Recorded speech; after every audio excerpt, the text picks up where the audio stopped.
السلام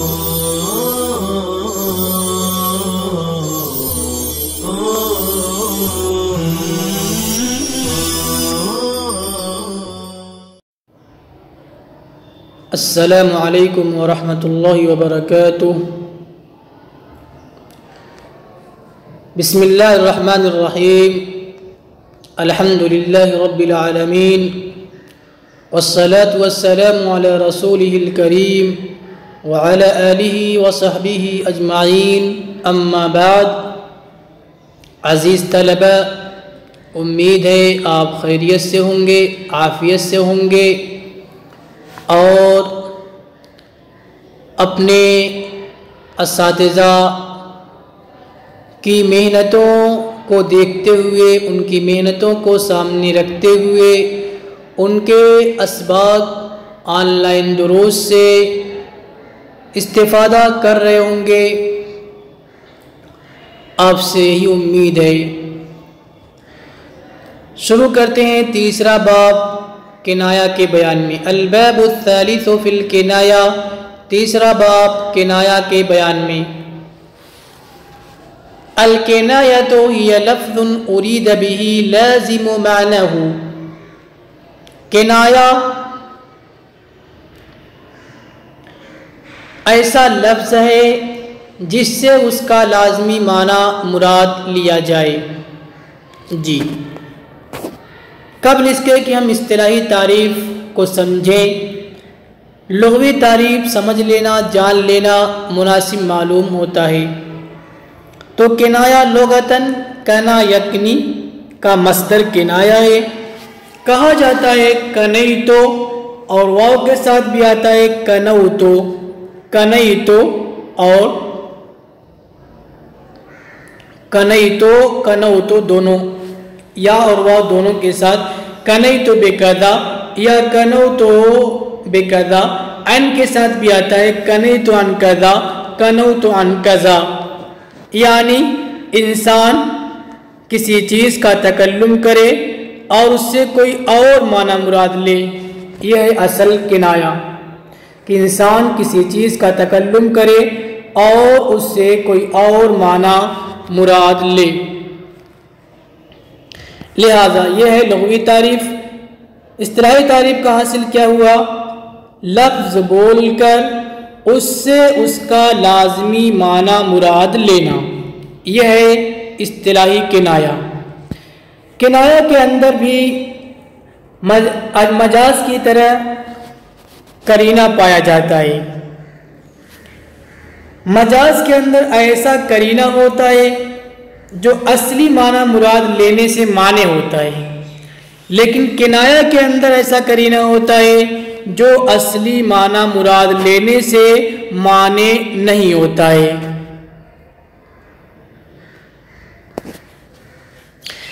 معذرت کے ساتھ طلبہ عزیز، آج ہمارا موبائل کام نہیں کر رہا ہے، صفحہ ادھر ادھر جا رہا ہے، اس لیے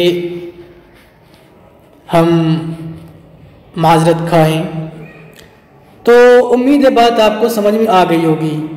جیسے آپ کہیں وَامْرَأَتُهُ حَمَّالَةَ الْحَطَبِ، جی اس کی بیوی کیا ہے؟ حمالۃ الحطب، چغل خور ہے۔ یہاں پہ وَامْرَأَتُهُ حَمَّالَةَ الْحَطَبِ بول کر اس سے اس کا اصلی معنی مراد نہیں لیا، بلکہ اس سے چغل خور ہونا مراد لیا۔ دوسری مثال آپ دیکھیے، زید طویل النجاد بول کر آپ نے اس سے زید کا بہادر ہونا مراد لیا، آپ نے اس سے زید کا بہادر ہونا مراد لیا۔ کیوں؟ اس لیے کہ زید طویل النجاد جب آپ نے کہا تو نجات کہتے ہیں جو تلوار کا پرتلا ہوتا ہے اسے نجات کہتے ہیں۔ تو مطلب کیا ہوا کہ زید لمبے پرتلے والا ہے، تو زید طویل النجات، زید لمبے پرتلے والا ہے، کیا مطلب؟ پرتلہ کے لمبا ہونے سے ظاہر سی بات تلوار لمبی ہوگی. تلوار جب لمبی ہے تو کیا مطلب ہوگا کہ وہ شخص لمبا ہے تبھی لمبی تلوار اپنے پاس رکھتا ہے, اور لمبا شخص چونکہ بہادر ہوتا ہے اس لیے آپ نے اس سے زید کا بہادر ہونا مراد لیا. اب یہاں پر آپ اس کا اصلی معنی بھی مراد لے سکتے ہیں. امکان ہے اگر اس کے پاس حقیقت میں یعنی نجاد ہے, لمبا پرتلا ہے, تو آپ حقیقی معنی بھی مراد لے سکتے ہیں. اور یہی فرق ہے مجاز اور کنایہ کے درمیان کہ مجاز میں آپ حقیقی معنی مراد نہیں لے سکتے لیکن کنایہ میں حقیقی معنی بھی مراد لے سکتے ہیں. ہاں کچھ جگہ ایسی ہوتی ہیں جہاں پہ آپ کنایہ کے اندر بھی اس کا اصلی معنی مراد نہیں لے سکتے. مثلا الرحمن علی العرش استوى, کنایہ ہے کس سے؟ تمکن سے, نظام سنبھالنے سے, مکمل قدرت میں لینے سے. یہاں پہ آپ اس کا حقیقی معنی اصلی معنی مراد نہیں لے سکتے. چلیے آگے چلتے ہیں. وَتَنْقَسِمُ الْكِنَایَةُ بِاعْتِبَارِ الْمَكْنِي عَنْهُ إِلَى ثَلَاثَةِ أَقْسَامٍ. مکنی عنہ کے اعتبار سے کنایہ کی 3 قسمیں ہیں. مکنی عنہ یعنی جس سے کنایہ کیا گیا ہے, جس سے کنایہ کیا گیا ہے وہ ہے مکنی عنہ. مثلا وَامْرَأَتُهُ حَمَّالَةَ الْحَطَبِ, یہ کس سے کنایہ ہے؟ چغل خور سے کنایہ ہے. وَامْرَأَتُهُ کسی سے کنایہ نہیں. حَمَّالَةَ الْحَطَبِ یہ کس سے کنایہ ہے؟ چغل خور سے کنایہ ہے. جی تو یہاں پہ اسی مکنی عنہ کے اعتبار سے کنایہ کی 3 قسمیں ہیں. اب دیکھیے پہلی قسم کیا ہے؟ ان یکون المکنی عنہ صفتاً, مکنی عنہ کیا ہو؟ صفت ہو. جیسے وَامْرَأَتُهُ حَمَّالَةَ الْحَطَبِ, حَمَّالَةَ الْحَطَبِ چغلی کرنے سے کنایہ ہے, اور چغلی کرنا یہ صفت ہے. چغلی کرنا کیا ہے؟ صفت ہے. ان یکون المکنی عنہ موصوفا, مکنی عنہ کیا ہو؟ موصوف ہو. جی جس سے کنایہ کیا گیا ہے وہ کیا ہو؟ موصوف ہو.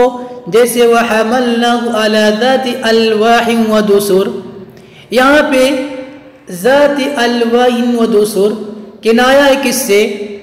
کشتی سے, یعنی نوح علیہ السلام کی جو کشتی تھی, تو کشتی کیا ہے؟ موصوف ہے. ان یکون المکنی عنہ نسبتاً, تیسری قسم ہے کہ مکنی عنہ نسبت ہو, جس سے کنایہ کیا گیا ہے وہ نسبت ہو. جیسے الرحمن علی العرش استوى, تو استوى یہ کنایہ ہے کس سے؟ تمکن سے, نظام سنبھالنے سے, قدرت میں لینے سے. اور یہ چیزیں کیا ہیں؟ یہ نسبت ہیں. امید ہے بات آپ کو سمجھ میں آ گئی ہوگی. کرے گی وَتَنْقَسِمُ الْكِنَایَاتُ بِاعْتِبَارِ الْوَسَائِطِ إِلَى ثَلَاثَةِ أَقْسَامٍ, اور کنایات واسطوں کے اعتبار سے, وسائط کے اعتبار سے 3 قسموں کی جانب منقسم ہوتے ہیں. کنایات کی وسائط کے اعتبار سے 3 قسمیں ہیں. دیکھیے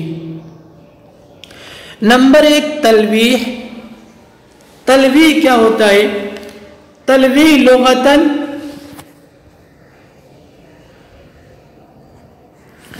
تلویح لغتاً کہتے ہیں اپنے علاوہ کی طرف دور سے اشارہ کرنا.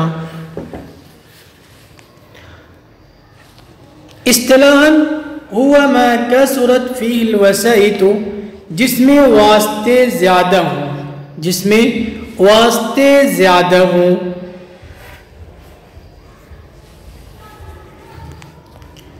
جیسے تتجافى جنوبهم عن المضاجع, کہ ان کے پہلو خوابگاہ سے بستر سے الگ رہتے ہیں. اس سے کیا مراد ہے؟ یعنی یہ کس سے کنایا ہے؟ یہ قیام لیل سے کنایا ہے، رات کی عبادت سے کنایا ہے، رات کی نماز سے کنایا ہے۔ تو یہاں پہ تتجافا جنوبہم عن المضاجع، ان کے پہلو بستر سے الگ ہوتے ہیں، خوابگاہ سے الگ ہوتے ہیں، پہلو الگ ہوتے ہیں، یعنی پوری ذات الگ ہوتی ہے۔ تو یہاں پہ پہلا جز سے کل مراد ہے۔ جی ایک چیز ہو گئی۔ پھر وہ کیا کرتے ہیں، کیوں الگ رہتے ہیں؟ چونکہ وہ لوگ اللہ کے سامنے کھڑے ہوتے ہیں، اور چونکہ اپنے خوابگاہ سے الگ ہوتے ہیں، اور انسان خوابگاہ میں رات میں جاتا ہے تو اس سے رات کا قیام مراد ہے۔ اس طریقے سے کئی واسطوں سے یہ کنایا ہے، کس سے؟ قیام لیل سے۔ رمز هو ما قلت فيه الوسائط او لم يكن لكن يكون المعنى خفيا، کرے کہ رمز وہ ہے جس میں واسطے کم ہو یا نہ ہو، لیکن معنی جو ہے وہ خفی ہو۔ جس میں واسطے کم ہو یا نہ ہو، لیکن اصل چیز میں کیا دیکھنا ہے؟ واسطوں کو نہیں دیکھنا ہے، بس یہ دیکھنا ہے کہ معنی خفی ہونا چاہیے۔ جیسے یوم یکشف عن ساکن، اس سے تجلی رب مراد ہے، معنی خفی ہے۔ نمبر 3 اشارہ، ہی ما قلت فیہ الوسائط او لم یکن لیکن المعنی وادہن، کریں کہ اشارہ جس میں واسطے کم ہو یا نہ ہو، اس میں بھی اشارہ سے واسطوں سے بس نہیں ہے، معنی کو دیکھنا ہے کہ معنی واضح ہونا چاہیے۔ جیسے الخبیثات للخبیثین، الخبیثات للخبیثین کس سے کنایا ہے؟ زانیہ اور زانی سے، زانیہ اور زانی سے۔ جی اور اس کا معنی یہ کیا ہے؟ واضح ہے۔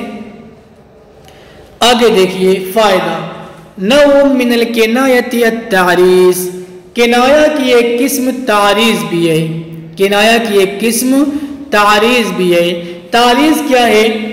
وَهُوَ أَن يُشِيرَ الْمُتَكَلِّمُ بِكَلَامِهِ إِلَى غَرَضٍ، اور یہ ہے کہ متکلم اپنے کلام سے کسی غرض کی طرف اشارہ کرے۔ جی یعنی جو کلام بول رہا ہے اس سے دوسرے معنی کی طرف اشارہ کیا جائے جو سیاق سے سمجھ میں آتا ہو۔